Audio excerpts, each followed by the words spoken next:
aux membres et à tout le monde que j'ai jamais vu de ma vie, mais aussi bienvenue à Full Circle. C'est la première fois, je pense, que j'ai fait un truc en anglais en 10 ans, en français en 10 ans. Mais heureusement, j'ai beaucoup d'aide. Donc la seule chose que je vais faire, c'est que je vais présenter le modérateur et lui, à son tour, il va présenter nos intervenants ce soir. Et d'abord, ce sera une discussion ici et ensuite une discussion avec vous tous. Donc, c'est un grand plaisir de présenter Gustave Bonyamutua qui va, lui, modérer le débat ce soir.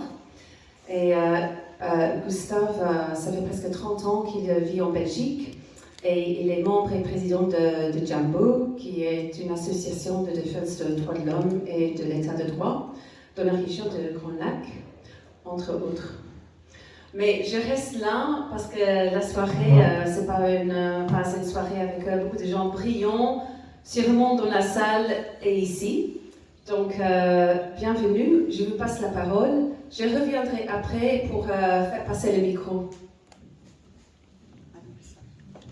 Merci, on peut vous applaudir.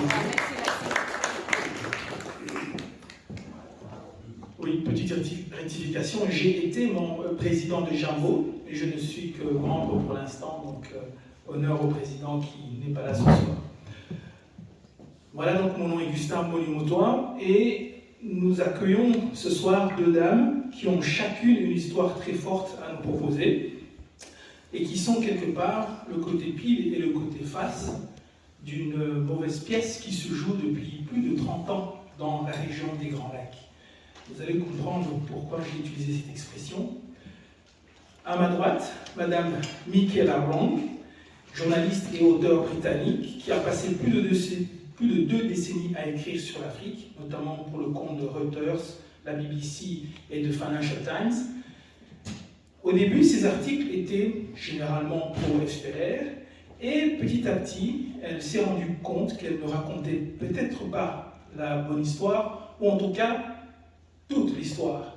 Et c'est ainsi qu'elle a écrit le livre dont nous allons parler ce soir, un livre qui s'appelle Rwanda, Assassins sans frontières, paru en mars de cette année, aux éditions Max Milo, et qui est en fait la traduction française du livre paru en anglais sous le nom de Do Not Disturb par les éditions HarperCollins. À ma gauche, Madame Siri Sendashonga Mikuze, qui est la veuve de Seth Sendashonga. Seth Sendashonga fut le ministre de l'Intérieur du premier gouvernement pro-FPR, plutôt même premier gouvernement FPR en juillet 1994, et qui a été assassiné à Nairobi par le même FPR il y a presque 25 ans, quasiment jour pour jour. Et donc le côté pile, c'est la journaliste l'auteur qui a fait toute une enquête sur ces assassins sans frontières, et le côté face, c'est une victime directe de ces assassinats sans frontières. Comme on l'a expliqué, la discussion se déroulera d'abord entre les deux personnes ici, sur base de questions qui ont été soumises au préalable, et ensuite la parole vous sera donnée pour que vous puissiez poser des questions courtes et concises comme d'habitude. Évidemment, je vous demanderai de couper les GSM, si ce n'est pas déjà fait. Vous pouvez toujours filmer ou photographier, mais seulement du côté-ci de la scène, pour des raisons que vous comprendrez.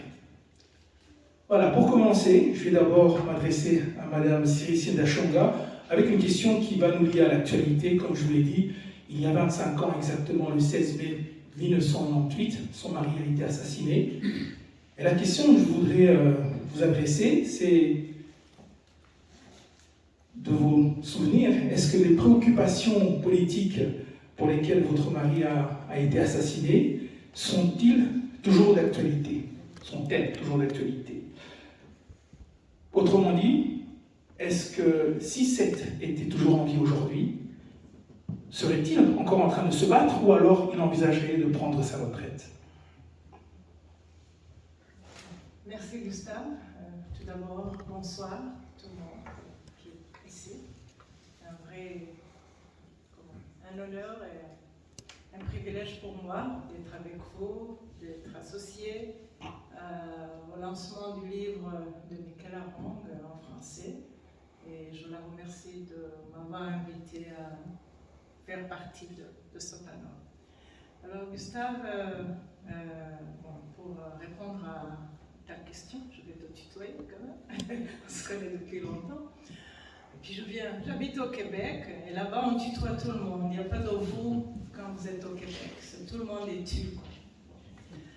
Donc oui, si cette Sendashonga était présent aujourd'hui, d'abord j'ose espérer que cette préoccupation peut-être aurait été mise de côté, que le combat, les idéaux qu'il portait avec d'autres patriotes, il y a beaucoup d'autres compatriotes qui ont été assassinés pour les mêmes raisons, que peut-être si ces gens étaient en vie, le Rwanda d'aujourd'hui serait un peu mieux que ce que nous avons aujourd'hui.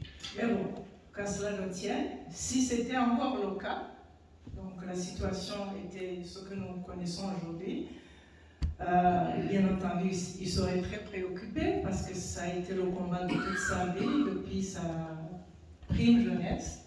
Et pour lui, c'était difficile de rester silencieux en face de situations d'abus de droits de la personne, en face de crimes avérés et qui restent impunis depuis le plus haut niveau de l'État jusque tous les échelons des services de sécurité.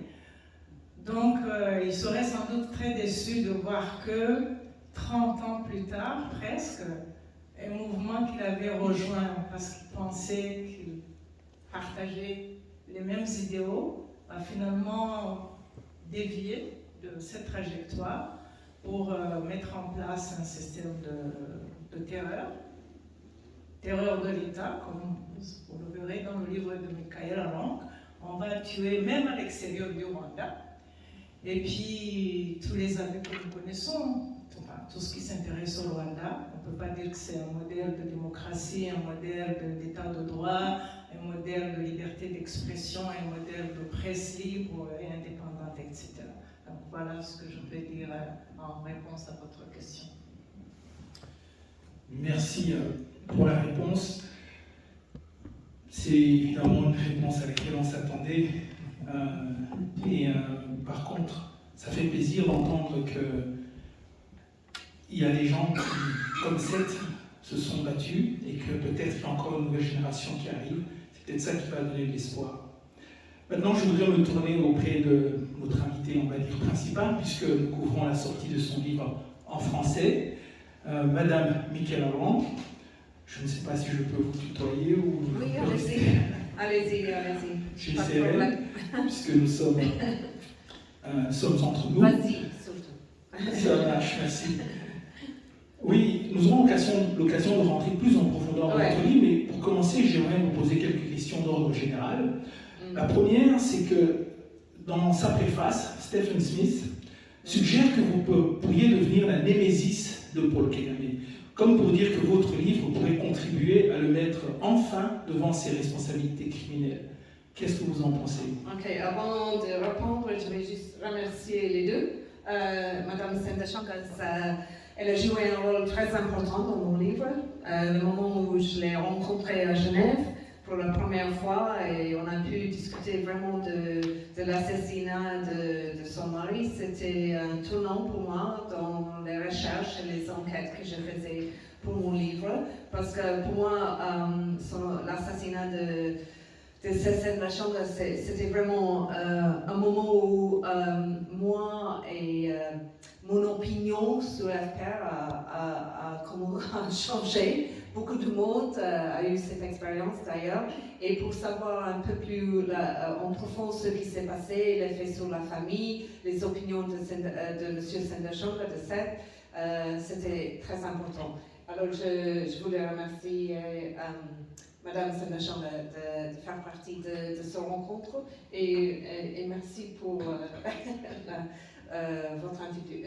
ton introduction. Est-ce que moi je suis le némésis de Kagame? Moi je pense que ce qu'on est en train de voir, c'est qu'il y avait certaines opinions sur le FPR et Paul Kagame. Au début, c'était vraiment une réaction à la rencontre du génocide, des massacres, des meurtres, de la violence extrême qu'on a vue dans les Grands Lacs. Et tout le monde voulait accueillir ce mouvement et pensait que c'était un mouvement qui voulait absolument reconstruire le pays, qui était contre la haine ethnique, qui voulait tourner la page. Et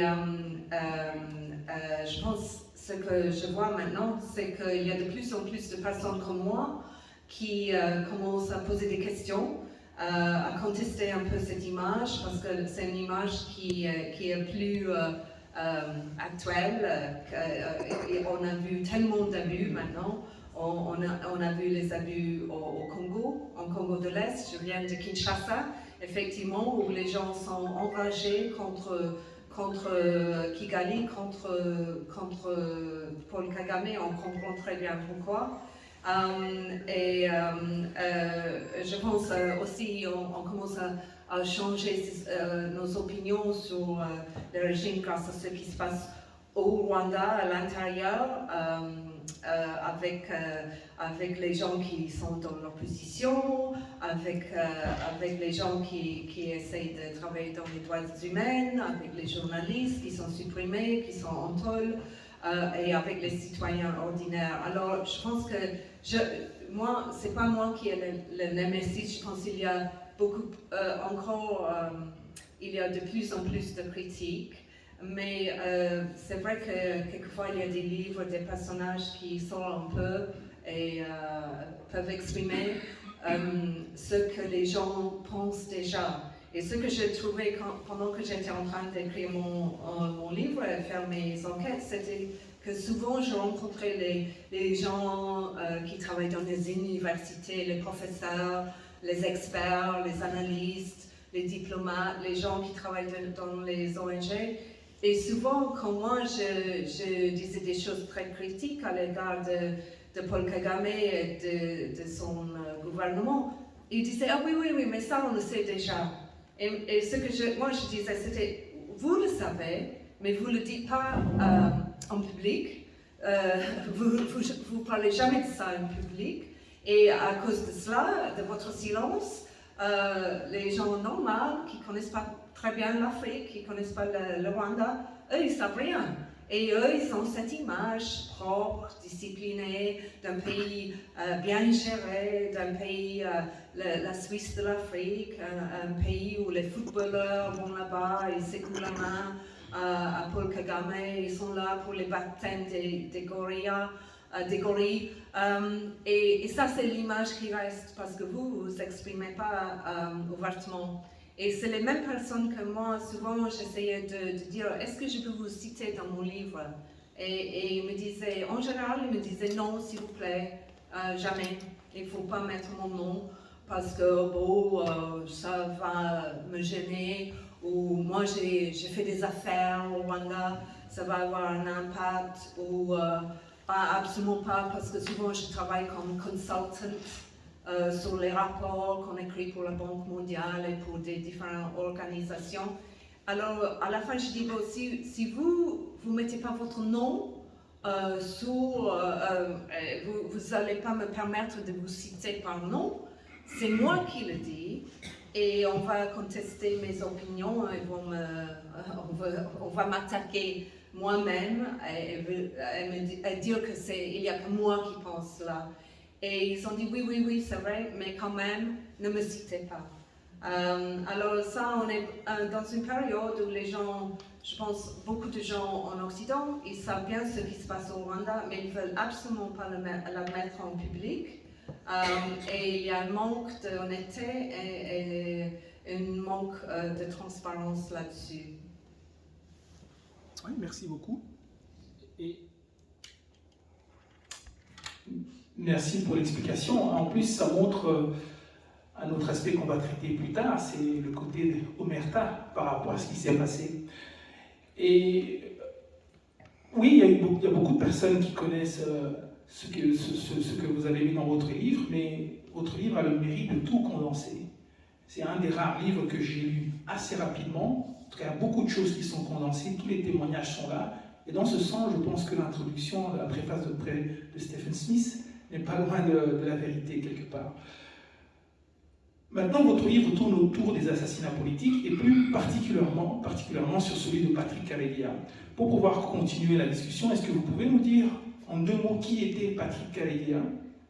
Probablement la plupart des gens dans cette salle ils vont le savoir déjà, mais c'était l'ancien chef des renseignements à l'extérieur qui connaissait un peu tous les journalistes parce que c'était lui qui il était là à l'accueil quand on allait interviewer Kagame à Kigali dans les années 90. Et c'était un homme qui avait beaucoup de pouvoir. C'était un proche de Kagame.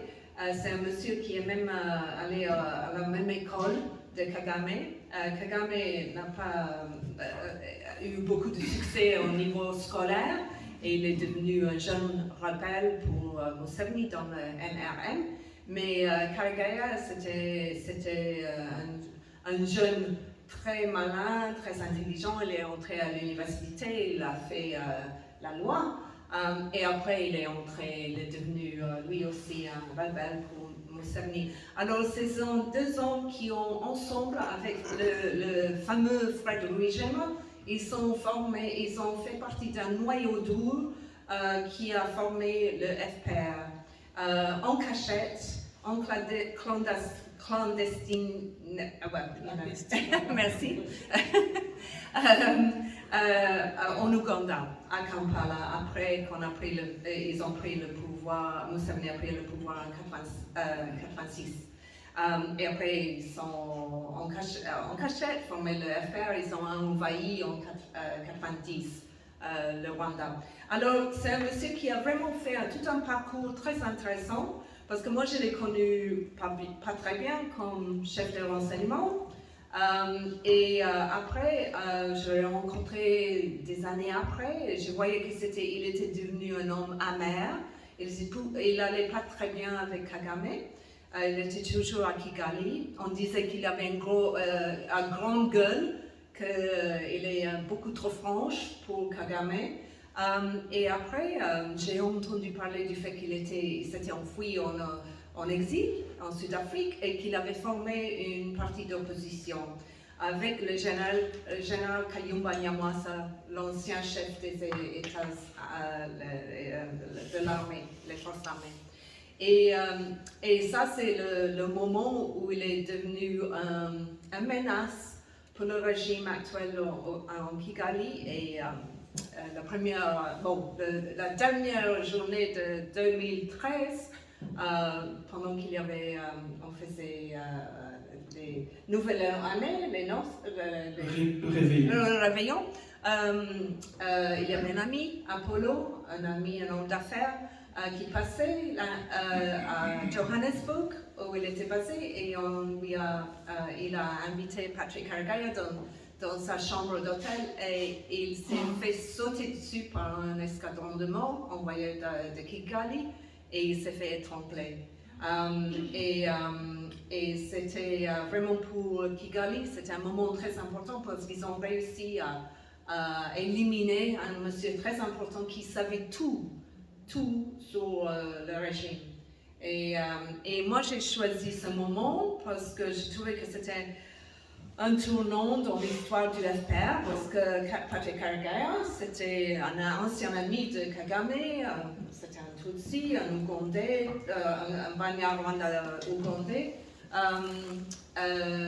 qui vraiment, il était à côté de Kagame, vraiment un les plus proches, et le fait qu'il s'est fait éliminer de cette façon, c'était quand même, ça montrait le vrai visage du régime. Et je voulais entrer dans cette histoire à travers son trajectoire. Ouais. Très bien. Ouais, merci beaucoup. Et donc, Patrick Karegeya était le chef des renseignements extérieurs pendant qu'il était proche de Kagame, et notamment donc vers les dates du 16 mai 1998. Et c'est le lien que je voudrais faire avec la prochaine question à l'attention de Madame Siri. C'est que votre mari, qui a été assassiné à Nairobi, il n'y a aucun doute que ce soit un meurtre commandité par le FPR. Et en 2012, vous avez eu l'occasion de retourner à Johannesburg pour rencontrer Patrick Karegeya, donc qui était le chef des renseignements au moment où votre mari a été assassiné. Ça a dû vous demander beaucoup de courage pour rencontrer l'homme qui avait peut-être commandité ou peut-être organisé l'assassinat de votre mari. La question que je voulais vous demander, c'est qu'est-ce que vous avez appris et surtout comment vous sentiez-vous après cette rencontre? Merci Gustave.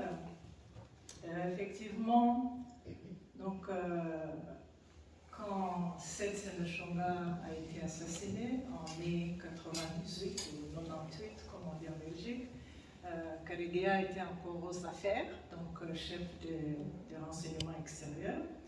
Il faut rappeler à l'audience, pour ceux qui ne le sauraient pas, qu'il y avait eu une première tentative d'assassiner Seth Senechonga en février 1996, quelques mois après qu'il avait quitté le Rwanda, après sa démission du gouvernement, donc en août 1995, suite à de profonds désaccords avec Paul Kagame sur la gestion du pays, surtout la façon que les militaires étaient impliqués dans énormément de massacres qui se faisaient à l'époque. Donc voilà, déjà après l'assassinat de Senechonga, le nom de Karegeya était apparu parce que la personne que les services de sécurité, donc la police kenyane avait arrêtée, qui prétendait comme ça, spontanément, que c'est lui qui a assassiné Senechonga. Ce gars s'appelait David Kiwanuka, un ancien réfugié aussi, qui avait passé son enfance en Ouganda. Et il avait fait sortir le nom de Patrick Karegeya en disant qu'il faut qu'on l'informe que lui, Kiwanuka, a été arrêté et qu'il faut que Karegeya le sache. Donc c'était un peu curieux que son nom sorte. Bon, bien sûr, ce n'était pas théoriquement tout à fait étonnant parce qu'il était le chef des renseignements extérieurs. Il venait souvent au Kenya, on le savait, donc, surtout dans les missions diplomatiques, etc. Donc les années passant, nous, on voulait, surtout moi et ma famille, en savoir un peu plus sur l'assassinat de Senechonga. Ça, c'est parce qu'il y avait eu un procès à Nairobi qui s'était conclu en 2001-2002 par là, qui avait conclu que c'était un assassinat politique, pour des motifs politiques, très probablement sous les instructions très haut niveau, donc à Kigali, et ça pointait donc les différents témoins qui ont été interrogés par la justice disaient que les hommes étaient venus de Paul Kagame. Si je fais une petite parenthèse, évidemment, nous savons que lui-même l'a admis presque explicitement en 2019 quand il a dit que bon voilà, Senechonga, il avait passé la ligne rouge et qu'il fallait l'éliminer. Donc ça, maintenant, il n'y a plus de doute. Parfois, je vois encore des gens qui disent, mais oui, mais c'est quoi les preuves que tu as que c'est Paul Kagame? Je dis, mais vous n'avez qu'à écouter son discours et les interviews qu'il a fait dans Jeune Afrique. Maintenant, il le dit de manière presque claire et nette. Bon, alors, à l'époque, donc, on voulait savoir, et on était en train, en fait, de préparer un livre, parce qu'après l'assassinat de Senechonga, des amis à lui, des gens qui avaient travaillé avec lui, ont mis sur pied une association, l'Institut Seth Senechonga pour la citoyenneté démocratique, qui est basée ici à Bruxelles. Donc, on voulait publier un livre sur sa vie, et j'avais besoin, il y avait eu une enquête détaillée qui avait même fait l'objet d'un film documentaire, peut-être certains d'entre vous l'ont vu ou en ont entendu parler, un film qui s'appelle Celui qui savait, où on essaie de raconter l'histoire de cet assassinat. Il y avait encore des zones d'ombre. Alors, j'allais aller en Afrique du Sud pour une conférence dans le cadre du travail que je faisais. Et évidemment, à l'époque, comme Michela l'a rappelé, Karegeya lui-même avait fui Kigali avec d'autres anciens proches collaborateurs de Kagame, dont le général Kayumba, le docteur Rudasingwa Théogène, etc. Et c'est Théogène, en fait, qui m'avait dit, mais parce que lui, on avait quelques contacts et il avait fait son mea culpa, comme on dirait, en 2012. Il avait clairement dit publiquement que bon, il n'a pas pris part à l'assassinat de Sendashonga, mais il se sent moralement responsable parce qu'au moment où ça s'est passé, Rudasingwa travaillait pour un gouvernement qui a commandité ce crime. Bon, donc au moins, il avait fait ce geste, quoi, de demander pardon à moi, à mes enfants, ma famille, etc. Alors il m'a dit, ben, écoute, si tu vas en Afrique du Sud, peut-être tu pourrais essayer de rencontrer Karegeya parce que peut-être qu'il connaît des choses sur l'assassinat de ton mari.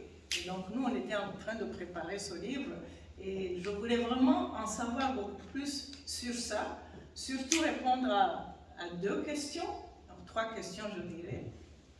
Qui a commandité ce crime? Pourquoi et comment? Des questions classiques et typiques, quoi. Bon, donc voilà, il m'a mis en contact avec Karegeya. Avez-vous eu ces réponses? Je vais te dire. Alors, j'arrive en Afrique du Sud, on a pris le contact, évidemment, vous pouvez vous imaginer, j'avais un peu peur, je disais, je ne le connaissais pas, je ne l'avais jamais rencontré. Donc, j'ai pris toutes les précautions pour que, bon voilà, il est arrivé à l'hôtel où se déroulait la conférence à laquelle je participais. J'étais d'abord étonnée, je m'imaginais un peu un gars comme dans les films de James Bond, les gens du KGB ou je ne sais pas quoi. Hein. C'était un monsieur tout à fait ordinaire, donc voilà. Alors, bon, j'ai commencé par dire, c'est vous Karegeya? Il me dit, oui, c'est moi. Vous sonnez que moi, c'est ça. Donc, on a parlé, je lui ai posé ces questions. Alors, il m'a donné quelques éléments de réponse. Comme on l'a mis dans le livre, donc on a écrit à ce moment-là. Je ne peux pas dire s'il m'a dit toute la vérité, rien que la vérité et la vérité, mais il m'a donné quelques éléments qu'on a pu ajouter au puzzle de l'assassinat de Sendashonga. Il était plus ou moins comment dire, réservé. Il disait, écoute, le jour où le procès va reprendre en bonne et due forme, je viendrai pour témoigner de ce que je sais.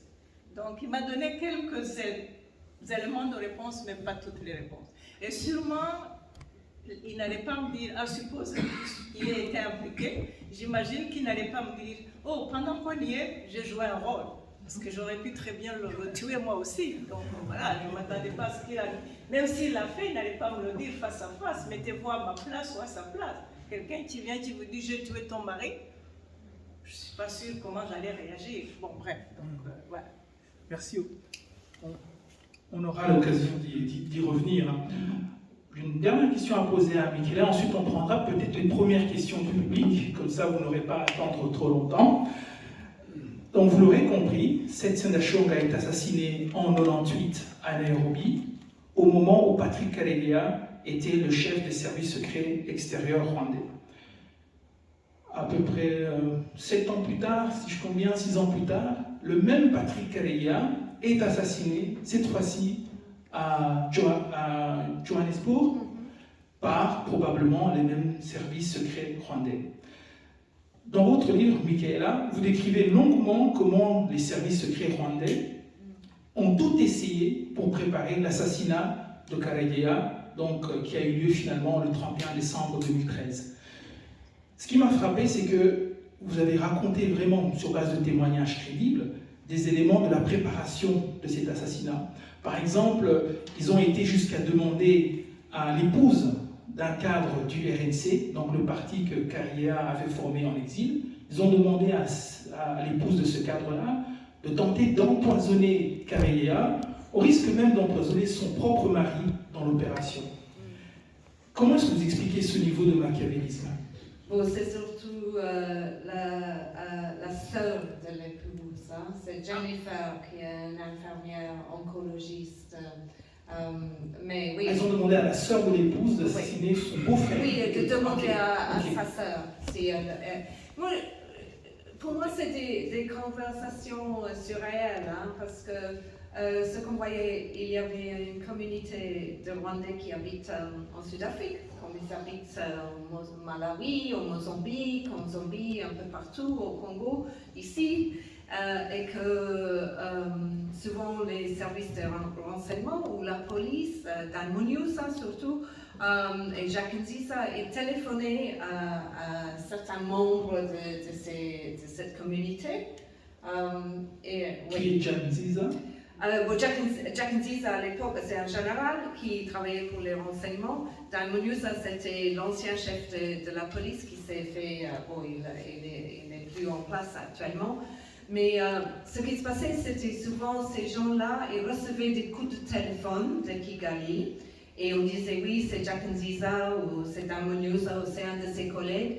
Il disait, oui, on a entendu parler du fait que vous connaissez M. Karegeya, ou vous connaissez le général Kayumba Nyamwasa, vous, de temps en temps, vous prenez une bière ensemble, vous êtes dans leur milieu, et on a un service à vous demander. Et eux disaient, mais c'est quoi le service? Ils disaient, bon, il faut les tuer pour nous.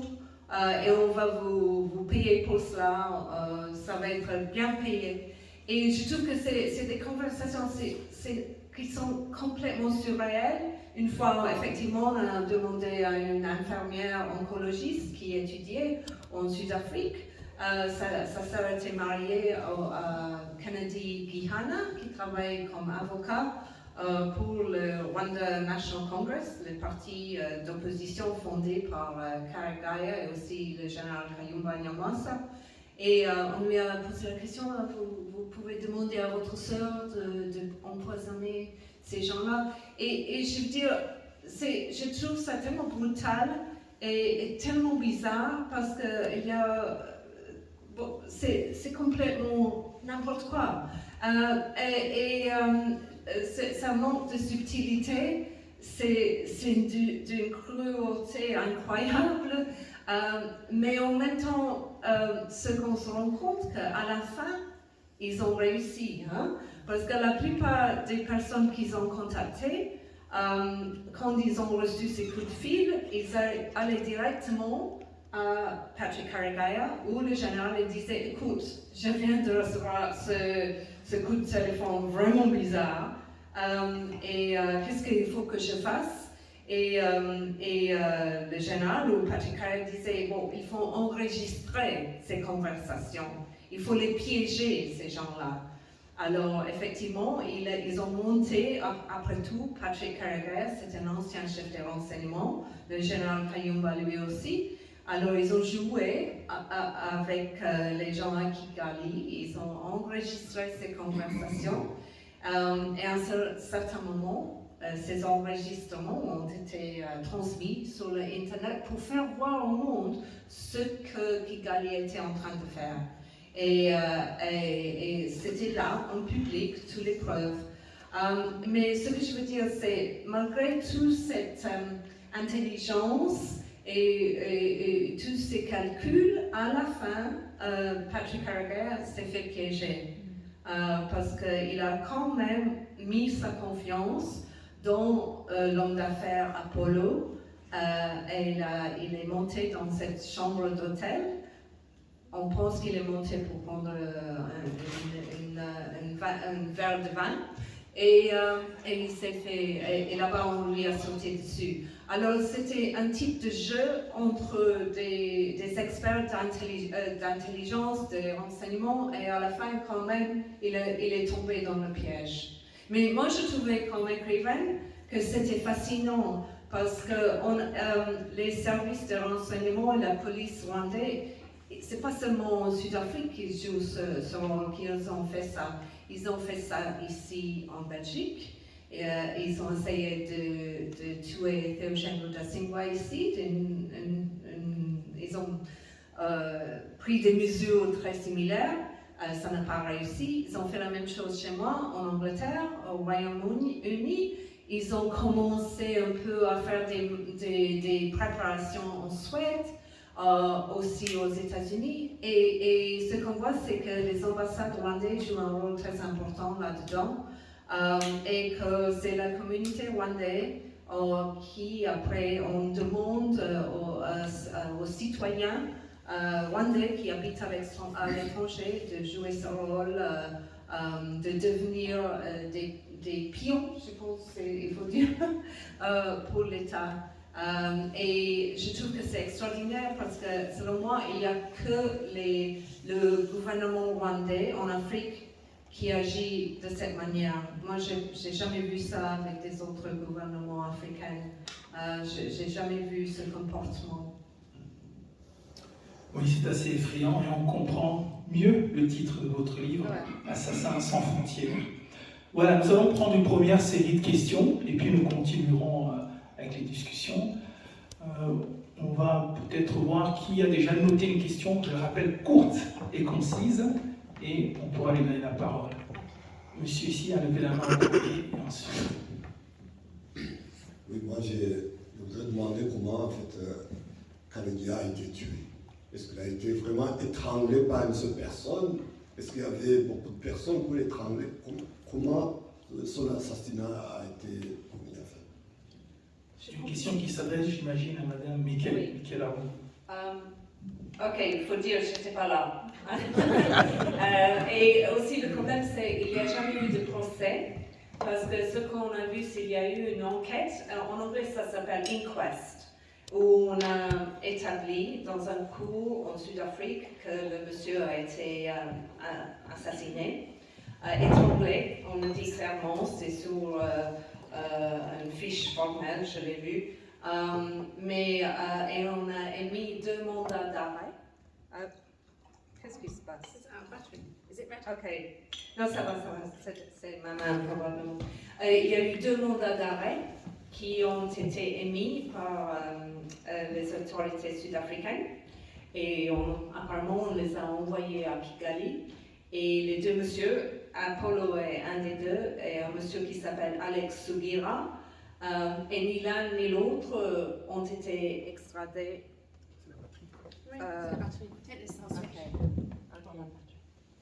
Allô? Oui, ni l'un ni l'autre ont été extradés en Sud-Afrique. Alors, il n'y a jamais encore eu une enquête. La famille veut absolument qu'il y ait un procès. Et parce qu'il n'y a pas eu un procès, on n'a pas vu tout le matériel de la police sud-africaine, les preuves, les photos, le CCTV qui existe, les photos de cet escadronnement de 3 personnes. Il y avait 3 personnes et M. Apollo. Alors, on n'a pas présenté les preuves devant un cours. Mais on sait que ce que la police a dit aux journalistes. Mais c'est frustrant parce que on a fait ça à la moitié, mais la famille n'a pas eu les conclusions légales qu'ils cherchent encore. Mais oui, il y a eu un escadron de morts et on pense qu'il y avait 4 personnes et qu'un de ces personnes était Apollo. Merci, monsieur avec la casquette. Oui. S'il vous plaît. Bonsoir madame, mes félicitations pour la qualité de vos textes. En tout cas, le livre est très très bien fait. Alors ma question est la suivante. Votre consoeur Judy River, vous avez lu son livre? Bon, alors, j'ai été étonné. Bon, vous ne connaissez pas le contexte de la Belgique, c'est un pays compliqué, la Belgique. Un grand journal d'ici, la Libre Belgique, a publié une longue interview de vous. Alors que, pour votre consoeur, il y a eu une censure à 1000%. Ah ouais. Comment pourriez-vous expliquer ça grâce à votre expérience? Il faut dire que je n'étais pas au courant qu'elle a été censurée ici.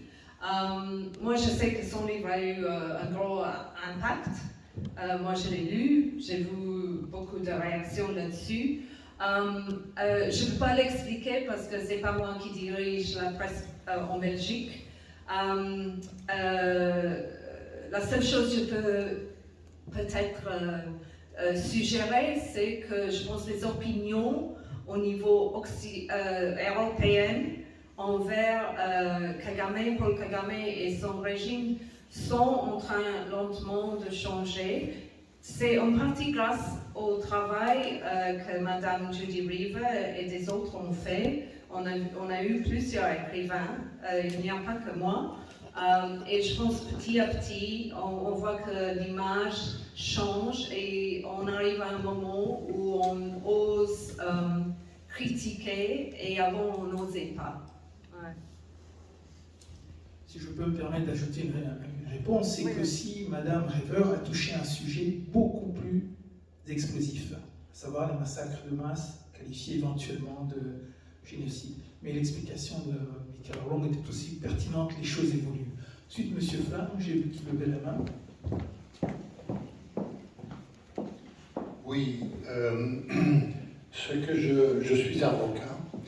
Ce que je voulais dire, c'est que nous avions, juste au moment du génocide, constitué l'association Avocats sans frontières, et c'était la première mission d'Avocats sans frontières en août 1994, où nous avons parlé avec deux ministres.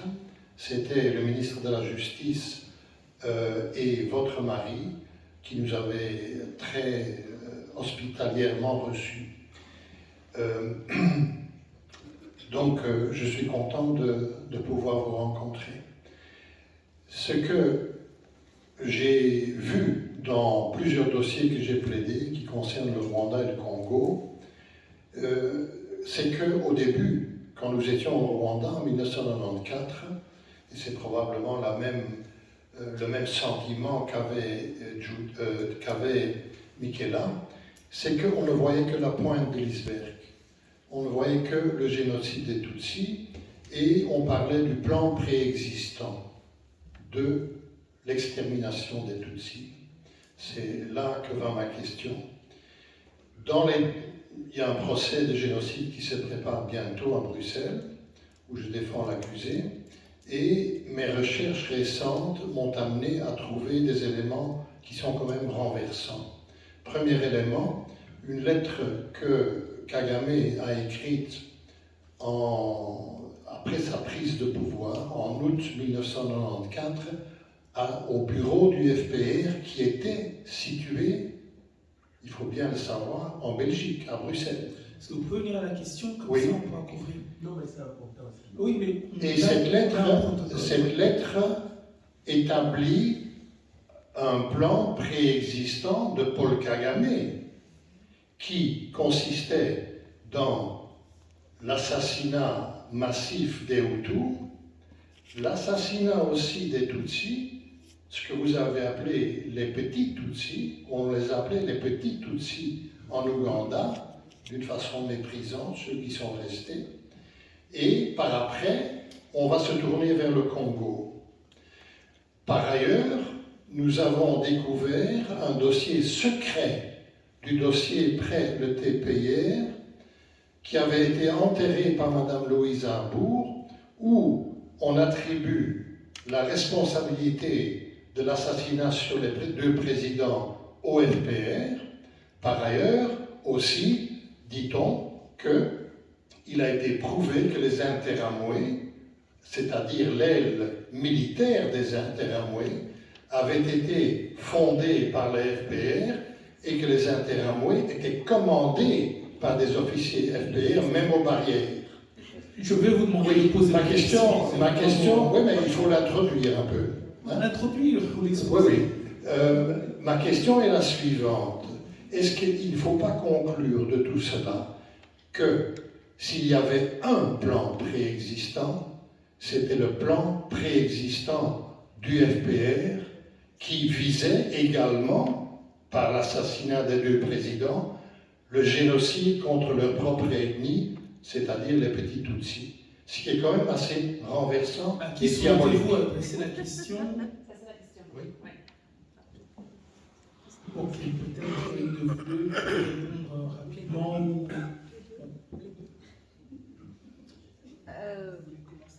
Non, Vous savez autant que moi que ce sont tous des documents très controversés. Hein. Il y a tout un débat là-dessus, sur ce que le FPR a écrit, il y a tout un débat sur l'authenticité de ce type de documents.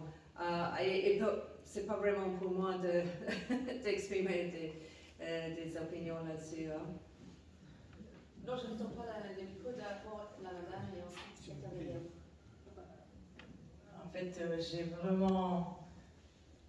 j'ai rien à dire sur cette question pour des raisons bien simples que moi je parle donc du cas qui concerne l'assassinat de Sendashonga, mais moi-même n'ayant pas été un membre dans le FPR ou dans le gouvernement, je connais peu de choses de ce qui se tramait là-bas. Donc, mais j'ai lu aussi, comme vient de dire Michaela, qu'il y a des gens qui contestent l'authenticité de ces documents. Vrai ou faux, je n'en sais rien. Vous êtes avocat, donc je respecte votre opinion. Non, ça n'a jamais été contesté. Ouais. La lettre a été lue au TPIR et faisait partie du dossier du procureur. Et même le procureur n'a jamais contesté l'authenticité de cette lettre. Ok. Tout ce que je peux dire par rapport à l'assassinat de Sendashonga et les différentes raisons qui ont été invoquées pour l'assassiner, il y a entre autres le fait qu'il devait aller au TPIR pour témoigner de ce qu'il savait sur les massacres, les crimes du FPR. Donc il a été assassiné, c'était un samedi 16 mai, et le mardi de la semaine qui suivait, c'est là qu'il était supposé se rendre à Arusha comme témoin expert sur le contexte du FPR. Mais c'est tout ce que je peux vous dire, monsieur, donc je n'en sais pas plus que tout un chacun ici sur ce dossier. Merci. Oui, merci. En fait, ce n'est pas parce qu'on ne veut pas aborder ces sujets-là, mais nous devons rester sur le thème de ce soir, qui est le vécu et le témoignage de Madame Sirisida Shonga. Profitons-en, puisque c'est un témoignage direct. Il ne s'agit pas de documents qui ont été diffusés à gauche ou à droite, et aussi de l'auteur du livre qui vient de sortir. Donc, on aura certainement l'occasion de se recroiser, M. Flamme, pour ces sujets-là, mais je voudrais recadrer un peu le débat. On va prendre peut-être une dernière question et ensuite on va poursuivre la discussion. Oui, s'il vous plaît. Alors on en prendra deux. Madame ici présente, que j'ai vue en premier, et ensuite Madame à l'arrière. Je vais prendre la place de Camilla. Pardon. Bonjour. Merci de tout ce que vous avez dit parce que ça me rassure. J'ai toujours l'impression que nous pensons autrement que tout le reste du monde. Maintenant, j'ai quand même une confirmation qu'on est dans la bonne voie. C'est pour ça que je dois vous remercier d'abord. Mais il y a une question, moi, qui me tracasse depuis pas mal de temps. Et comme toutes les deux, donc la question s'adresse aux deux. Vous avez fait beaucoup de recherches et vous avez essayé de savoir vraiment ce qui se passait. Moi, ma question, c'est qu'est-ce qui explique le culot de Kagame pour commettre tous ces actes partout où il est? Qu'est-ce qui lui assure une pareille garantie d'impunité? Est-ce que vous avez pu sortir quelques éléments à ce sujet-là dans toutes les recherches que vous avez faites? Voilà, merci beaucoup.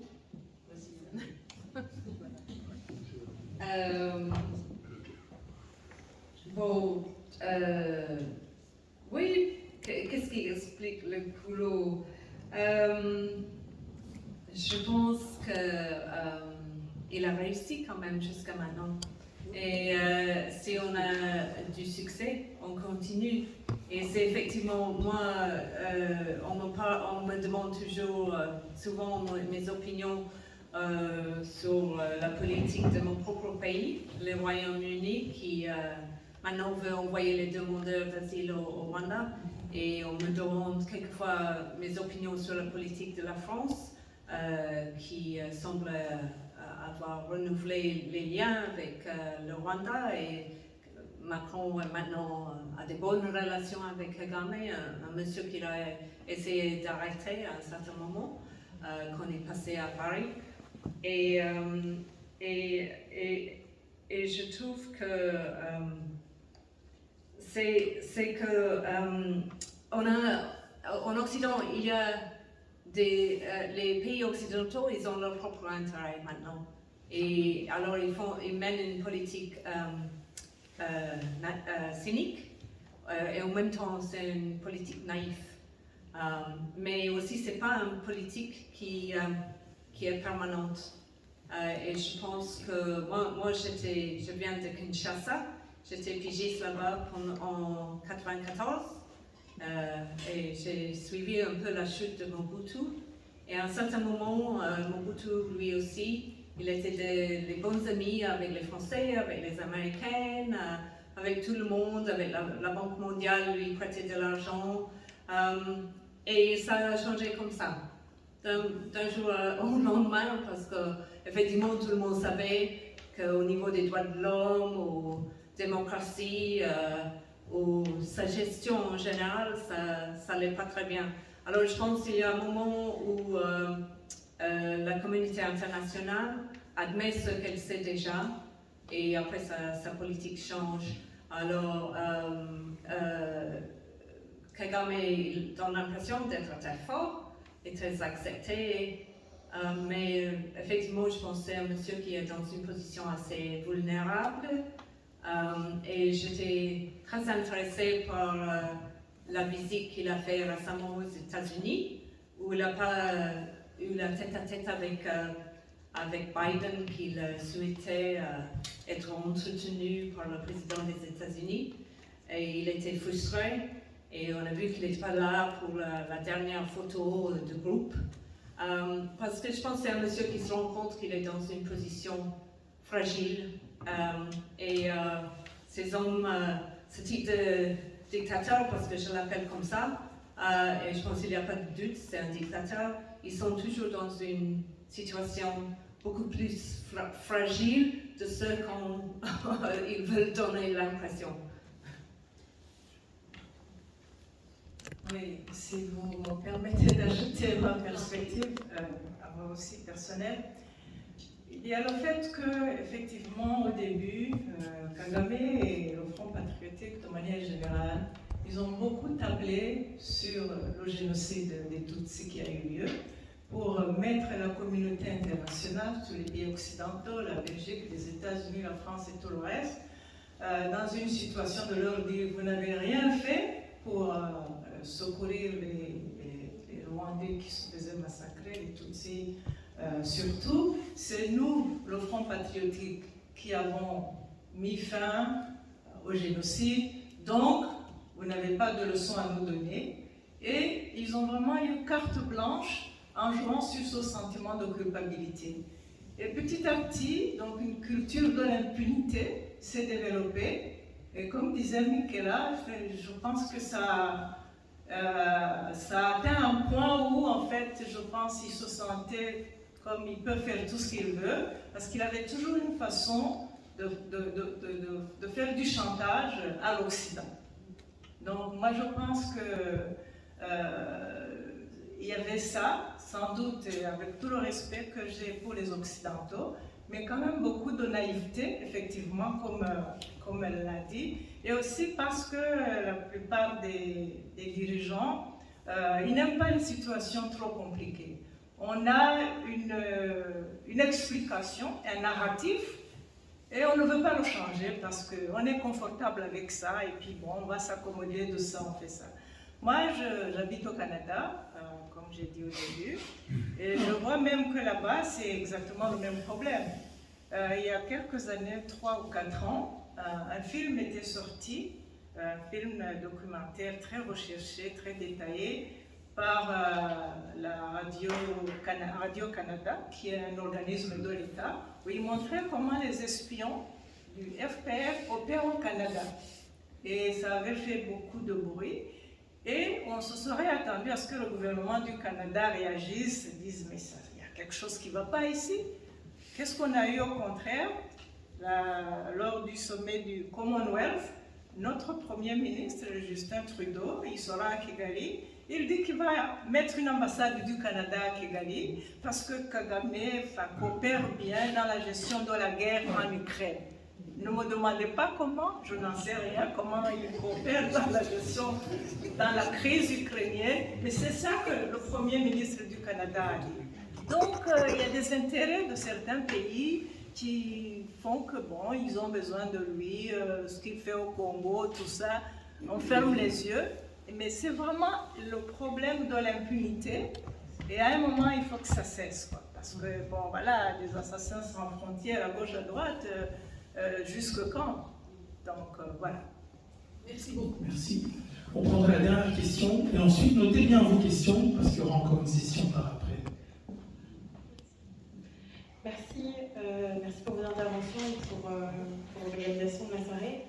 Avant toute chose, j'aurais voulu vous présenter ma compassion et dire que j'espère que toute la lumière et que les principales personnes seront jugées pour le meurtre de votre époux du fond du cœur. Ma question est pour Madame McGarvey-Brown. Je voudrais savoir, vous avez brièvement mentionné dans votre intervention tout à l'heure le fait que vous n'aviez jamais vu auparavant une implication aussi importante des ambassades et des membres de la société civile dans ce que vous qualifiez d'une forme de participation à un espionnage en fait pour l'État rwandais. Comment est-ce que vous expliquez cette spécificité? Comment est-ce que vous expliquez l'intérêt pour monsieur et madame tout le monde, si je puis dire, de participer de manière aussi active au plan gouvernemental, s'il y a un plan, en tout cas aux intérêts de Paul Kagame? Et si vous avez aussi quelque chose à dire là-dessus, je vous en prie de compléter. Merci. Je pense, si on regarde le passé, mon livre parle beaucoup du passé du FPR, des dirigeants du FPR, d'où ils viennent, comment ils ont été éduqués, où ils se sont fait élever. Et si on regarde le passé de Kagame, c'est un monsieur qui très tôt dans sa vie, il est entré dans le renseignement, il est devenu jeune rebelle. Pour le NRM et il est allé en Tanzanie et il s'est fait former là-bas par les Tanzaniens au niveau vraiment dans les renseignements militaires. Et après, quand il est entré dans le NRM de Yoweri Museveni, l'actuel président en Ouganda, c'était ça son rôle. Il travaillait dans les renseignements au NRM. Il n'a jamais été un gros combattant. C'est pas quelqu'un qui portait un fusil. C'était le monsieur qui cherchait les informations, qui faisait des enquêtes. Et le rôle qu'il a joué dans les enquêtes sur les rebelles qui étaient peut-être qui n'étaient pas disciplinés, qui se comportaient pas bien, c'est pour cela qu'on l'appelle Pilato. Après Pontius Pilate. C'est un monsieur qui, vraiment, dès le début, il était dans l'information et les renseignements. Et je pense que c'est ça qu'on voit, parce qu'il utilise ses propres ambassades, vraiment comme ils font partie d'un réseau d'information où on fait on collecte du matériel sur la communauté rwandaise. Et c'est vraiment sa spécialité. Alors je pense que c'est ça l'explication. En quelque sorte, sa personnalité a un peu déteint sur une partie de la population, c'est ça que vous voulez dire? Oui, parce qu'il utilise la communauté rwandaise. De cette manière, la communauté doit lui agir pour lui, comme les oreilles sur ce qui se passe sur le terrain. Et c'est pour la même raison, par exemple, qu'il est très actif. Les renseignements et la police rwandaise sont très actifs sur les réseaux sociaux, sur Twitter, sur Facebook. Et ça, encore une fois, c'est assez rare en Afrique. Le Rwanda, c'est pas le seul pays qui fait ça, mais ils sont vraiment bien. On a vu qu'il y a 6% de la population rwandaise qui est actif sur les réseaux sociaux. Mais après, si on est là, on fait un tweet, on envoie un tweet, on voit que tout de suite il y a des réactions partout. Et c'est tous des comptes anonymes de Kigali, des messieurs on a 10 personnes qui suivent ces comptes. Et on voit que c'est des agents, c'est pas des vrais citoyens rwandais. Alors on voit que Kagame est en train d'utiliser tous ces outils que maintenant, grâce à l'Internet et au cellulaire, il a accès à tout cela. Alors c'est bien pour lui. Bien. Puisque vous parlez de la personnalité, grâce à la question de Madame, ça me permet d'enchaîner avec une question qui avait été préparée. En tant qu'épouse d'un haut cadre du FPR, à l'époque où votre mari était encore aux affaires, et aussi épouse d'un membre du gouvernement, vous avez dû certainement croiser M. Kagame dans des événements plutôt de la vie de tous les jours, par exemple des dîners, mariages ou réceptions. Est-ce que vous avez l'impression qu'il était un homme différent en privé qu'il n'est en public? Qu'est-ce que vous pouvez nous dire par rapport à cela? Question délicate. Tout d'abord, c'est vrai, je l'ai rencontré à quelques reprises, donc en privé, là, dans la vie familiale ou des cercles restreints. Quand mon mari était ministre, il était à Kigali, moi je vivais à Nairobi, je travaillais à l'époque, j'étais restée là avec les enfants, donc je ne vivais pas à Kigali pour suivre au jour le jour, voilà. J'allais de temps en temps lui rendre visite. Pendant les vacances scolaires, il est resté juste un an, vous n'oubliez pas. Donc mais bref, mais j'avais eu effectivement l'occasion de rencontrer Paul Kagame. La première fois, c'était au moment de la signature des accords de paix d'Arusha, en août 93. J'avais été là en accompagnant mon mari. Et Kagame, paraît-il, avait souhaité me rencontrer, parce qu'il connaissait Sénachonga, mais moi, on ne s'était jamais rencontrés. Donc on a eu l'occasion d'échanger longuement ce soir-là. Et puis 3 jours plus tard, ils sont passés à la maison en rentrant d'Arusha pour retourner à Kampala. Ils sont venus, je les ai accueillis, je leur ai donné à manger, etc.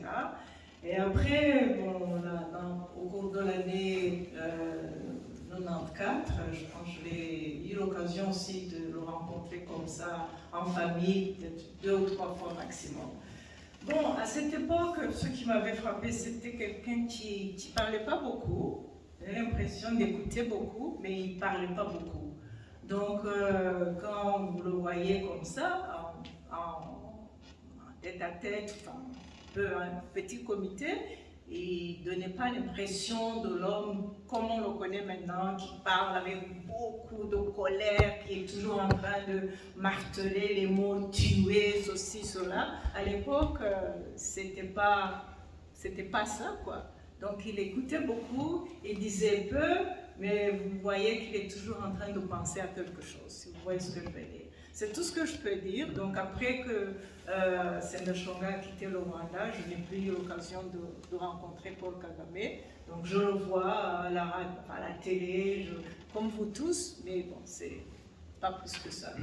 Mais j'avoue que je suis choquée, comme tout le monde, par la colère et la rancune, la rage qu'il y a en lui, surtout quand il parle donc des gens qui sont dans l'opposition, des Hutus qui ont fui le pays, ou même des Tutsis qui se sont désolidarisés de lui. Et puis quand il insulte certains de ces pays occidentaux, comme je disais tout à l'heure, faisant du chantage et des trucs comme ça, c'est un monsieur rempli de colère, de haine, de rage, sans doute une certaine frustration aussi, comme Michaela l'a dit, mais moi je ne suis pas psychologue, donc je ne peux pas dire plus que ça. Merci beaucoup. Nous allons revenir un peu à votre livre, parce qu'il y a un passage très intéressant, page 352 précisément, en parlant de la première guerre du Congo, 1996-97. Patrick Karegeya aurait dit « On ne cherchait pas un chef rebelle, on avait juste besoin que tout ça ait l'air congolais ». Ensuite, dans votre livre, vous expliquez avec des détails très troublants à quel point toutes les rébellions du Congo, que ce soit celle-là ou plus tard, avaient été fomentées par le FPR, voire même sous les ordres de Paul Kagame. Donc la question est la suivante, qu'est-ce qu'on doit en conclure finalement? Est-ce que les mots du Congo sont l'œuvre de leurs frères africains ou de leurs prédateurs occidentaux, comme on entend souvent dire?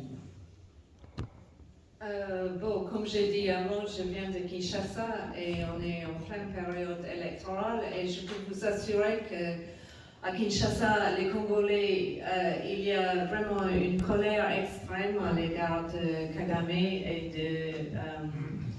de Kigali parce qu'on est très très conscient du rôle que le M23 joue actuellement dans l'Est, qu'on parle de 800 000 réfugiés congolais qui habitent vraiment dans des conditions horribles dans les camps de réfugiés où il y a le choléra, la faim. Alors eux, c'est vrai qu'ils regardent vers Kigali et ils posent la responsabilité sur Kagame et Kigali. Moi, comme quelqu'un qui a été reporter à Kinshasa, il faut dire qu'il y avait un État sous Mobutu qui était très fragile. Et on a vu qu'on a tapé dessus et ça a écroulé. L'affaire de Laurent Kabila, c'était le marteau que les Rwandais ont formé avec des anciens rebelles. On connaît l'histoire, il n'y a pas que moi qui ai écrit cette histoire, il y a plusieurs livres publiés là-dessus. Et je trouve que c'est fascinant parce que ce n'est pas la première fois, la seule fois qu'ils ont fait cela. Après, on a vu cette expérience se répéter. Alors, effectivement, c'est le gros défi pour le Congo, c'est d'assurer ses propres frontières, sa sécurité dans l'avenir. Et je pense qu'on est dans une situation très dangereuse parce que le Congo, les dirigeants congolais sont conscients que l'armée congolaise n'est pas à la hauteur. Alors ils demandent aux forces de l'Afrique de l'Est et aussi maintenant au SADC et on risque d'avoir déjà on a un tas d'armées africaines qui entrent dans les Grands Lacs et il y a l'histoire qui est en train de se répéter et vraiment c'est une situation très, très dangereuse parce que c'est vraiment pas une bonne chose quand on voit tant d'armées africaines entrer, parce qu'avec une armée qui entre dans une zone et dans une région, il y a toujours les intérêts, et surtout quand on entre dans un pays où on sait bien qu'il y a beaucoup de richesses, et qu'on a vu une habitude se former où les pays étrangers, ils mettent les mains sur ces richesses congolaises. Alors, on est dans un moment très, très, très important et très dangereux. Très bien, merci. Et pour poursuivre avec des questions directes, la région des Grands Lacs a connu 4 assassinats majeurs de présidents, entre 1993 et 2001 précisément. Il y a eu d'abord Melchior Ndadaye au Burundi, ensuite 2 présidents d'un même coup, Habyarimana Juvenal et Cyprien Ntaryamira en 1994, et plus tard alors Laurent Désiré Kabila, justement en janvier 2001, si mes souvenirs sont bons. Donc la question que je vous pose, qui est peut-être évidente, à quel point Paul Kagame est-il lié selon vos recherches? Bon, chacun de ces dossiers est profond et compliqué, comme vous le savez mieux que moi. Je vois qu'en France, on veut boucler le dossier sur l'avion.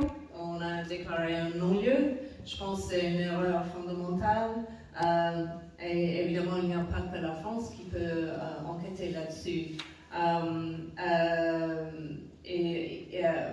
Il y a tellement d'enquêtes qui doivent être bouclées dans la région des Grands Lacs. Moi, j'attire l'attention sur, c'est pas l'assassinat d'un président, mais le mapping report de 2010 n'a jamais eu de résultat, jamais eu de procès, jamais eu de suite judiciaire. Et Denis Mukwege, le chirurgien congolais, parle toujours de cela. Je pense qu'il a raison. Alors, malheureusement, il y a beaucoup de dossiers de ce type. Et je pense qu'on ne doit pas les fermer, on doit les tenir ouverts, parce que j'espère qu'un jour, on va pouvoir avoir un peu de transparence là-dessus. Ça, de déclarer un non-lieu, c'est vraiment pas utile. Très bien, merci. Encore deux questions à vous poser, ensuite on vous rendra la parole et on recommencera avec les personnes qui n'ont pas pu poser leurs questions. Madame Siri Sendashonga, question directe également. Selon vous, quelle a été l'erreur fatale de votre épouse Sendashonga? Était-ce d'avoir rejoint le FPR ou plutôt de l'avoir quitté? Merci Gustave. Je vais peut-être te surprendre. Et là, je ne me fais pas son porte-parole. Mais bon, bien sûr, j'ai vécu avec lui pendant 23 ans. Je connaissais le fond de sa pensée. Et sur certains de ces sujets, il s'est exprimé lui-même dans une série d'interviews que nous avons publiées dans son livre que l'Institut Sendashonga a publié en 2013. C'était à l'occasion du 15e anniversaire de son assassinat. Entre autres, les éléments dont je mentionnais tout au début quand tu m'as posé la question concernant ma rencontre avec Patrick Aïdéa. Et je pense que en ce qu'il a dit, et je cite presque verbatim, à chaque étape de ma vie, chaque fois que j'ai posé un geste, je me disais que c'est ce que ma conscience désintéressée pouvait me dicter. Et le mot-clé là, c'est conscience désintéressée. Il a rejoint le FPR par conviction, parce qu'à ce moment-là, ce qu'ils professaient, les idées qu'ils avaient, l'agenda politique qu'ils avaient, coïncidait avec sa propre vision de la société rwandaise qu'il souhaitait. Je ne vais pas entrer dans les détails, mais comme j'ai dit, ceux qui sont intéressés pourront trouver tous ces éléments dans ce livre qui est sur Amazon. Donc il a rejoint par conviction. Dès qu'il a vu que ce n'était plus ce qu'il pensait, il a quitté aussi par conviction. Donc, joindre, c'était pas une erreur. Encore une fois, je dis d'après ce que lui-même a dit, et quitter, c'était pas une erreur non plus. C'était qu'il a fait ce que sa conscience lui dictait, selon ses principes, selon ses convictions, à chaque étape de sa vie, comme il le dit. Voilà. Merci beaucoup. Nous retiendrons cette expression conscience désintéressée. Alors, Michaela, dans votre livre, vous écrivez à la page 293 précisément: malgré l'étiquette dont est généralement affublé le FPR aujourd'hui, et qui le présente comme l'ancien groupe rebelle qui a mis fin au génocide, la priorité du mouvement à cet instant n'était pas de sauver les vies, mais de s'emparer du pouvoir. Alors, question directe par rapport à cette étiquette qui circule: est-ce que le FPR a arrêté le génocide? Est-ce que le FPR a abattu l'avion? Est-ce que le FPR a réconcilié les Rwandais?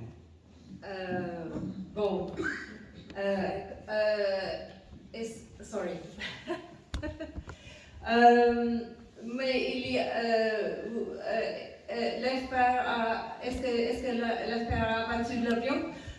Moi, au début, quand j'étais un jeune reporter et je ne connaissais pas bien le Rwanda, j'avais lu le livre de Gérard Prunier où il disait qu'il pensait que c'était les extrémistes hutus qui avaient fait descendre l'avion. Et après, si vous connaissez son travail, il a changé d'avis. Il a dit qu'effectivement, il était convaincu que c'était le FPR. Moi, j'ai fait un peu le même trajet. Et pendant que j'étais en train de faire des enquêtes sur le livre, j'ai rencontré beaucoup d'anciens dirigeants du FPR qui m'ont dit ouvertement c'était nous. Alors on sait que Théogène Rudolph a dit cela, il l'a publié en public. Karen Gaia disait cela avant qu'il est mort. Il est assassiné. Le général Kayumba Nyamwasa a donné son témoignage au juge français. Alors, comme j'ai dit avant, je trouve que c'est un peu étonnant que les Français ont quand même annoncé un non-lieu là-dessus parce que ce sont des témoignages très importants quand même. Et on ne voit pas les extrémistes surtout donner, faire des déclarations pareilles. Est-ce que le FPR a arrêté le génocide? Bon, le génocide, ce chapitre-là dont on parle à l'intérieur du Rwanda, c'est vrai que ça s'est cessé, mais je parle beaucoup dans mon livre sur le rapport de Gersony, où il a établi que les FPR, eux aussi, ils étaient en train d'assassiner des Hutus. Et au moins 35 000 personnes, lui il a déjà identifié dans les années 90. Et on sait très très bien ce qu'ils ont, après l'AFDL et le RDF, ce qu'ils ont fait, la violence qu'ils ont apportée au Congo de l'Est après qu'ils ont démantelé les camps de réfugiés à l'est du Congo. C'est déjà tout là dans le mapping report de 2010. Alors c'est pas moi qui dois l'établir, je veux dire, il y a eu des enquêteurs qui ont décrit 617 incidents, massacres et atrocités. Alors, qu'est-ce que c'était l'ancien? Le dernier, c'était est-ce que le FPR a réconcilié les Rwandais? Moi, je pense que chaque jour qu'il y a chaque année, on se rappelle du génocide.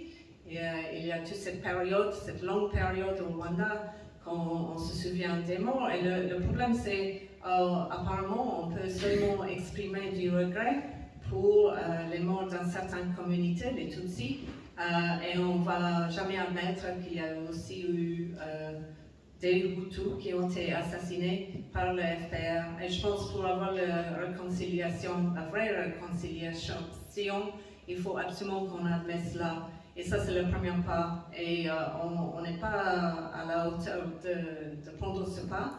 Et c'est ça le problème. Merci beaucoup, c'était des questions directes. Mais je pense que les réponses que vous avez données sont assez intéressantes. Ah oui?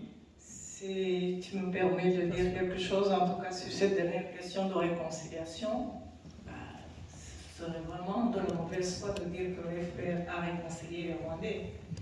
Étant donné l'état dans lequel le pays se trouve, la situation des droits de l'homme, tous ces massacres dont on a parlé, ça continue. Les gens sont encore tués, les journalistes sont en prison.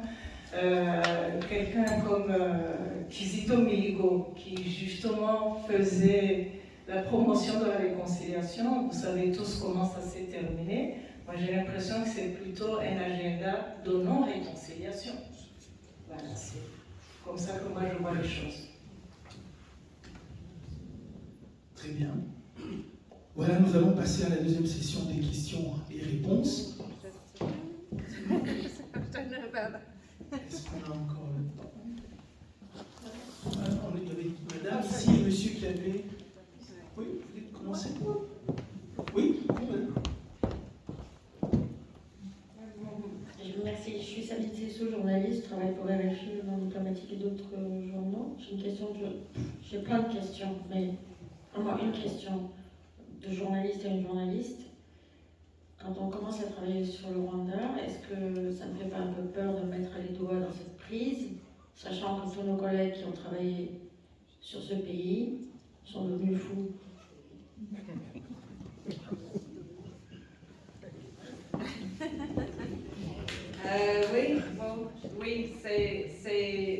comme dossier, c'est agaçant. Et on n'y entre pas à la légère. Et en plus, c'est pas plus facile parce que dès qu'on publie quelque chose, et même pas un livre, je veux dire, même un article, un commentaire, un tweet, on se fait entrer dedans, on est là à se faire insulter, attaquer sur les réseaux sociaux. Et c'est continuel, hein, c'est en permanence. Parce qu'après tout, les gens qui font cela, ils travaillent pour l'État, ils sont payés pour l'État, alors pour eux c'est un boulot. Alors j'ai réfléchi avant d'entrer là-dedans. J'avais quand même l'impression que, d'un certain point de vue, vu que j'étais journaliste en 1994 basée à Kinshasa, vu que j'avais entré avec Opération Turquoise comme reporter et j'avais vu les traces et j'avais vu les massacres, les corps, tous les traces de la violence, vu que j'avais suivi un peu aussi le trajectoire des personnes comme Patrick Karegeya, comme M. Sendashonga, comme Kizito Mihigo, je me sentais un peu obligée de raconter cette histoire à un certain moment, parce que je voyais qu'il n'y avait pas beaucoup de monde qui voulait entrer là dans ce sujet. Après tout, moi j'avais modifié mes opinions. Je me suis rendu compte que j'avais été, à un certain moment, j'avais été trop naïf à l'égard du FPA. J'ai vu les diplomates, les gens qui travaillaient pour les ONG, les journalistes qui eux aussi ont été naïfs, mais qui ne voulaient pas l'accepter ou qui écrivaient plus sur le sujet ou l'Afrique. Et pour moi, j'avais un peu la sensation de devoir faire cela.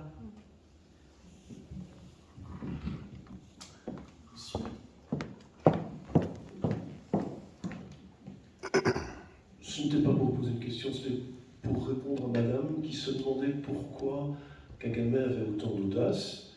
Mais madame Sendashonga a répondu, et il y a une dimension qui est fondamentale dans cette affaire, c'est la honte que nous devons tous ressentir face au fait que nous avons abandonné les victimes au Rwanda. Une honte particulière que la Belgique doit ressentir, puisque nous avions un bataillon efficace qui aurait pu être efficace sur place et qui est parti. Il est vrai qu'il est parti sur les ordres de Kagame, mais nous devions rester. Nous ne pouvions pas partir. Ce départ, à une époque où on n'arrête pas de répéter le slogan « plus jamais ça », est une honte. C'est une honte absolue et elle est écrasante. Et j'ai un peu le même parcours que Madame Wong par rapport au FPR, etc. Mais il n'empêche que cette honte, je la ressens personnellement, comme beaucoup d'autres d'ailleurs. Il est vrai que votre mari, que j'ai connu à l'époque, a été assassiné, et tout ce dont on parle ici est une réalité, mais au-dessus de tout ça, il y a l'extermination des Tutsis par une bande de génocidaires déterminés. Et cette réalité-là a quelque chose d'absolument écrasant. Donc, vous étiez journaliste, si je comprends bien, monsieur? Non, il m'est arrivé de publier une autre chose, des cartes blanches. J'étais très impliqué à l'époque, mais très impliqué comme un certain nombre d'entre nous ici, un groupe de gens rwandais, Hutus, Tutsis, belges, ont été en quelque sorte dévorés par cette tragédie, quoi. Et bon, je suis un parmi beaucoup d'autres. Très bien. Voilà, j'étais membre du CRDDR, pour ceux qui connaissent, et j'ai participé avec d'autres à la création d'e-books. Voilà. Très bien. Merci. Monsieur, la Belgique doit avoir... Monsieur, s'il vous plaît, il y a une dame qui a demandé la parole. On va peut-être suivre un peu le... Bonsoir. Donc, je m'appelle, tout d'abord, félicitations Madame Moron pour ce livre et Madame Sendachonga pour votre intervention. Je m'appelle Alice Sabimana. Je donne mon nom de famille parce que mon père était dans l'avion du président. Donc, vous avez parlé de la question de la justice. Bon, je pense que notre famille et les autres familles se disent qu'on n'aura peut-être pas la justice humaine tant qu'on sera sur cette terre. Donc, on a fait la paix avec. Donc, ma question c'était, et aussi ce que je voulais dire par rapport à la réconciliation, donc en tant que rwandaise de la diaspora ici. Je pense que la réconciliation, ça ne sera peut-être pas notre génération, mais en tant que rwandaise et médiateur, donc ici, on se positionne comme victime passive, c'est-à-dire que moi personnellement, j'ai choisi de mettre en place des cercles de résilience, et ça fait rappel à un livre que j'ai écrit sur la famille, où je mets ensemble la diaspora rwandaise, parce que je pense que ce qui est important d'abord, c'est de rétablir les liens entre nous, Hutu et Tutsi, et comprendre la perspective des uns et des autres. Donc ma question plus précisément par rapport à vous, donc vous deux, d'abord vous, Madame Wong, vous dites que vous avez vu beaucoup de témoins anonymes au Rwanda et ailleurs. Comment se positionne-t-il par rapport au manque de justice, parce qu'on sait qu'il y a une justice pour les uns mais pas pour les autres. Et ensuite vous, donc Madame Sendachonga, je suis heureuse d'entendre qu'il y a eu un procès pour vous au Kenya, et avez-vous fait la paix et avez-vous pardonné au bourreau de votre mari? Bon, les gens dont j'ai parlé tout à l'heure, bon, je pense souvent que c'est des Occidentaux et ils se disent que c'est comme ça que ça se passe. Et il faut être réaliste, et la justice, c'est quelque chose que tout le monde veut, mais qu'on voit souvent que c'est rare quand même, et c'est pas seulement en Afrique. Et je pense qu'ils font ce type de calculation. Pour moi, je pense que le problème, c'est qu'on a manqué une opportunité au Rwanda très profonde avec le gachacha, c'est-à-dire vraiment avoir une gachacha honnête et ouverte et franche aurait vraiment eu un effet important au Rwanda. Et ce qu'on voit, c'est que dès qu'il y a quelqu'un qui commence à parler de ce que le FPR a tué mon grand-père, le FPR a fait ceci, cela, on finit en tôle, et on a vu les journalistes, les youtubeurs, qui sont en prison maintenant. Alors vraiment, on a manqué, c'était un moment, une opportunité gaspillée. Mais pour les gens que je voulais citer, en général, c'est des commentateurs étrangers. Alors, ils ne sont pas concernés personnellement. Ouais. Peut-être que la question peut se comprendre aussi, est-ce que ces gens que vous avez rencontrés expriment qu'il faudrait un jour qu'il y ait justice? C'est peut-être aussi dans ce sens-là que vous posez cette question. Moi, souvent, c'est des gens qui travaillent dans le développement, et je pense qu'ils espèrent qu'avec le développement du Rwanda et le progrès et la croissance, on va arriver à un moment où les gens acceptent. Et la question profonde qu'il faut se poser, et moi je ne connais pas la réponse, c'est est-ce qu'on peut accepter sans savoir tout? Parce que moi, quand même, on habite ici à Bruxelles, je suis anglaise, ma mère est italienne, en Europe, Europe, il y a eu plein d'atrocités commises pendant la Seconde Guerre mondiale. On avait eu des partis politiques fascistes, nazis, et ils ne sont pas tous allés au tribunal. Et je veux dire, c'est une question que moi je me pose, si vraiment, s'il n'y a pas d'honnêteté, s'il n'y a pas de procès, est-ce qu'on peut réconcilier? Et je ne sais pas la réponse. Hein. C'est une question fondamentale. Il va y avoir un autre procès de personnes accusées d'avoir participé ou commis le génocide contre les Tutsis, mais pour les autres victimes qui ne rentrent pas dans ce crime horrible, il faut le rappeler évidemment, il n'y a jamais eu une seule justice, ni au Rwanda, ni dans la région, ni en Europe, nulle part. La question de la justice par rapport à toutes ces victimes, elle va être centrale pour la réconciliation. Ok, merci. Bonsoir Alice. Enchantée de faire votre connaissance. J'avais lu votre livre et toute ma compassion pour votre famille et toutes les familles de toutes les victimes qui ont perdu leur vie dans l'attentat du 6 avril 1994. Toutes les victimes rwandaises dont nous parlons ici. Alors, la justice est fondamentale. Il n'y aura pas de réconciliation sans justice. Et comme on disait tout à l'heure, comme vous l'avez souligné, comme Michaela vient de le dire aussi, on ne peut pas parler, on n'a pas l'impression qu'il y a au Rwanda un État qui veuille mettre en place une vraie justice pour toutes les victimes. C'est une justice à géométrie variable, si je peux appeler ça comme ça. J'ai mentionné le procès qui a eu lieu à Nairobi, mais ça ne veut pas dire que c'est un procès qui a abouti, parce que nous savons, les criminels n'ont toujours pas été arrêtés et jugés. Donc j'ai dit que les gens qui avaient été arrêtés, le procès a eu lieu, finalement, qui a abouti au fait que ce n'était pas eux.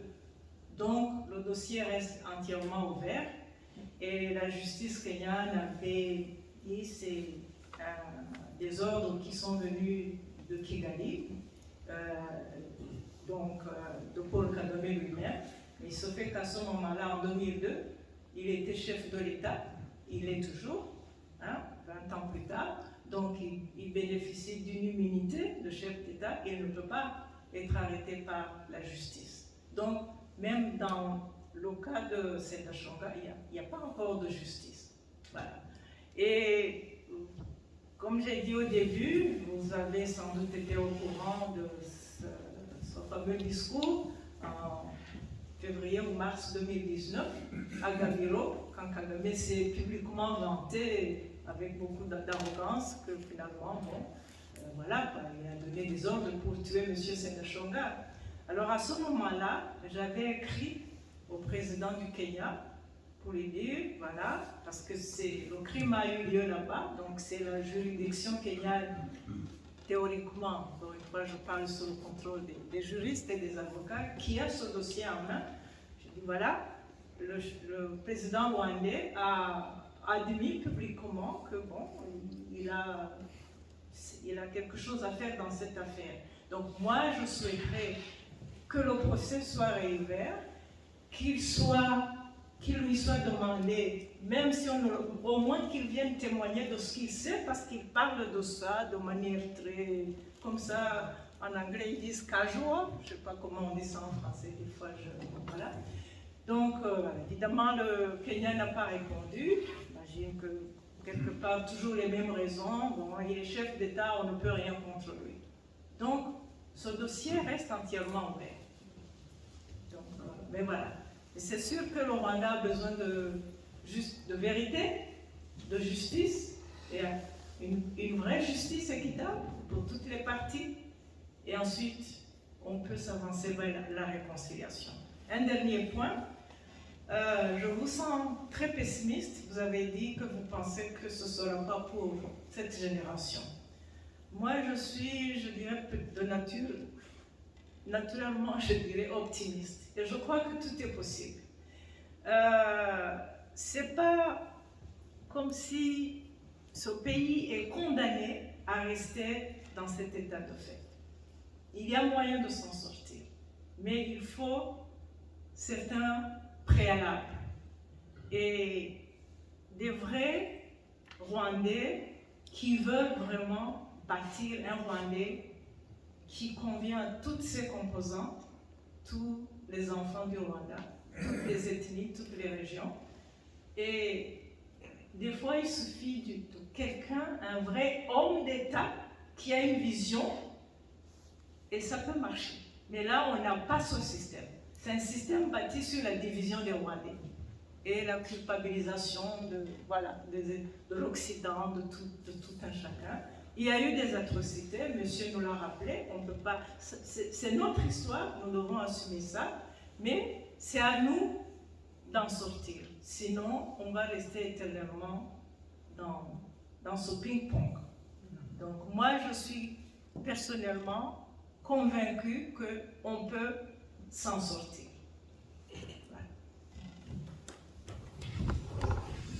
Oui, monsieur. Oui, j'arrive. Et ensuite, ce sera... Très brièvement, j'aimerais répondre à monsieur qui a parlé encore toujours du génocide contre les Tutsis. Il faut parler du génocide contre la population rwandaise, parce qu'il y a autant d'Hutus que de Tutsis qui ont été assassinés, au moins. Et deuxième chose, en parlant de la Belgique doit avoir honte d'autre chose aussi. La Belgique est complice avec les FPR depuis le début, depuis 1990. Et donc, ça se traduit par exemple, encore toujours aujourd'hui, par le fait que le procureur fédéral en Belgique ne poursuit que des Hutus. Alors qu'il y a des Tutsis massacreurs qui vivent une très bonne vie en Belgique. Quand j'ai dit ça au procureur, il m'a répondu « Donnez-moi des noms ». Je lui ai répondu « Je vous en donnerai ». Je lui ai donné des noms et des adresses, mais rien ne se passe. C'est la justice à sens unique, la justice des vainqueurs. Et la Belgique, en effet, doit avoir honte d'être complice de 3 génocides, monsieur. Le génocide contre les Hutus, le génocide contre les Tutsis et le génocide contre les Congolais.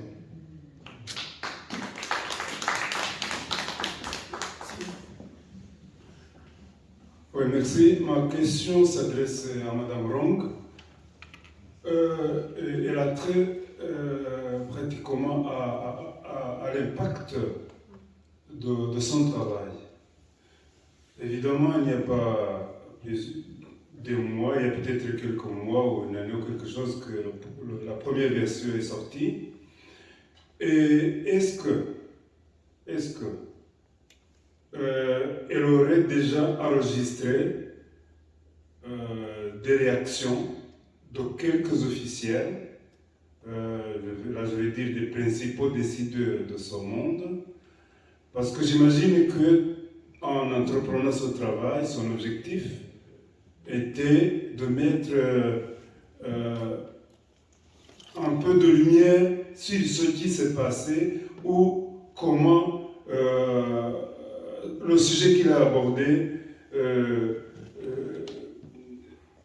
comment il voyait les informations autour.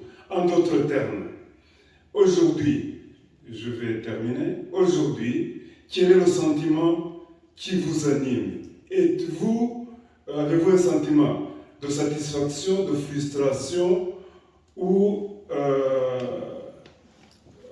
est-ce que si vous deviez recommencer, vous deviez faire le même travail? Il y a beaucoup de questions ici. Il faut se rendre compte que je suis journaliste, je ne suis pas politicien. Et le rôle d'un journaliste, c'est d'écrire des articles, publier des livres qui posent des questions, et qui gênent, qui contestent. Mais ce n'est pas moi qui fais la politique. Et mon souhait, mais mon espoir, c'est que les gens lisent le livre et que ça a un impact. Alors, par exemple, j'étais vraiment agacée par le fait qu'on a fait le Chobham, le Commonwealth, la rencontre du Commonwealth à Kigali l'année dernière. J'étais vraiment, je trouvais ça vraiment choquant. Et j'ai envoyé des copies, des exemplaires de mon livre à Clarence House, où le monsieur qui maintenant c'est le roi, mais était le prince Charles, il habitait. Je lui ai envoyé des copies à son bureau, à son secrétaire. J'ai aussi envoyé des exemplaires au ministère des Affaires étrangères et même, je pense, à Downing Street. Mais comme journaliste, on n'attend pas qu'on envoie un exemplaire, on a écrit un article et ceux qui lisent vont dire « Ah oui, vous avez raison, on change de politique, on sait bien que c'est pas comme ça que ça marche. » Ce que j'espère, c'est qu'il y a, les gens se rendent compte que pas tout le monde est admirateur du régime de Paul Kagame, qu'il y a beaucoup de questions qui se posent, qu'on sait très bien que ce qu'il est en train de faire au Congo de l'Est actuellement est vraiment désastreux. Et il faut le dire en continuation, le répéter, pour que cela ait un effet. Et moi je pense que c'est une question de répétition et plusieurs voix, plusieurs journalistes, plusieurs écrivains, et à la fin le message va passer, mais ce n'est pas au lendemain que ça se passe. Oui, merci. On vient de dire qu'on a encore le temps pour une dernière question et ensuite on clôturera. Je pense que monsieur, tout à l'heure, vous aviez levé la main. Ma question a été partiellement posée par mon frère Thomas. Sorry, j'arrive. Sorry. Je suis juste de petite lapis. Ma question a été partiellement posée par mon frère Thomas, de s'adresser à Michela. Et c'était essentiellement basé sur l'impact que son livre, surtout la version anglaise, a eu en Angleterre, surtout quant à la politique britannique à l'égard du Rwanda. Oui. Vous êtes au courant du projet pour les demandeurs d'asile. Alors, si j'avais réussi à passer mon message, c'est assez clair que cette politique n'aurait pas eu lieu. Alors, il y a une dame qui est évidemment, elle n'a pas lu mon livre, c'est Madame Braverman, c'est notre ministre de l'Intérieur, et aussi notre Premier ministre qui vient de secouer la main à Kagame quand il était en visite à Londres. Alors, c'est évident qu'ils ont leur politique, c'est un gouvernement de droite, c'est un gouvernement qui veut convaincre les Anglais que l'immigration c'est un gros problème et qu'eux, ils prennent des mesures fortes et effectives pour affronter ce problème. Et ça, c'est la chose plus importante pour ce gouvernement actuel. Mais je vous signale que l'année prochaine, en Angleterre, au Royaume-Uni, il y aura des élections. Et beaucoup des analystes pensent que notre gouvernement va changer. Et on sait déjà que s'il y aura un gouvernement des travaillistes, Labour Party, ils ont déjà déclaré qu'ils vont annuler le projet des demandeurs d'asile au Rwanda parce qu'ils trouvent que c'est ridicule. Alors, ils ont déjà déclaré cela. Alors, dans la politique, tout change et il n'y a rien qui dure pour toujours. Voilà, merci. Pour terminer, je vais vous suggérer de rentrer avec une citation du livre, à la page 32. La polémique sur le récit rwandais s'est toujours articulée autour de deux pôles. D'un côté, ceux qui considèrent les FPR comme des envahisseurs, prêts à sacrifier des millions de personnes dans leur volonté impitoyable de rétablir un pouvoir Tutsi au Rwanda. De l'autre, ceux qui, voyant en eux des guerriers libérateurs, qui, dans un large mouvement de boomerang historique et géographique, avaient renversé l'un des pires régimes d'Afrique. Cette citation résume très bien toute la polémique sur l'histoire moderne du Rwanda, l'histoire du FPR. Je vous remercie. Je remercie beaucoup Michaela, je remercie beaucoup Cyril, et je vous demande de les applaudir.